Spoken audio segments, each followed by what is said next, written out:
तो MS धोनी जाल रे ध्वस्त है आरसीबी दल। तो माही भाई मास्टर प्लान कम आसला।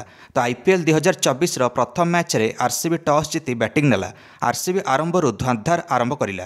फैफ डु प्लेसिस आसु आसु छक्का 4 वर्षा करिले, किंतु माही भाई नूतन कैप्टेन ऋतुराज को देले मास्टर प्लान। तापर 41 रे गोटे विकेट जाई नथिबा आरसीबी लगातार 3 विकेट उड़ीगला। कैप्टेन डुप्लेसिस 35 रे आउट हेले। तापर सीएसके मुस्ताफिजुर रहमान लगातार 2टा विकेट उड़ेदेले। मैक्सवेल और रजत पाटीदार बिना खाता खोली आउट हेले। 41 रे 3 विकेट उड़ीगला। तापर सीएसके अजिंक्य रहाणे कले कमाल। बाउंड्री पाखे हावारे आसुथिबा बॉल टिकु स्लाइड करी कैच धरले। तापर रचिन रविंद्र आड़कू फोपाड़ी देले। तो सही कैच रे विराट कोहली आउट हेले। विराट कोहली 21 रन करी आउट होगले। देखु देखु 5 विकेट पइला सीएसके।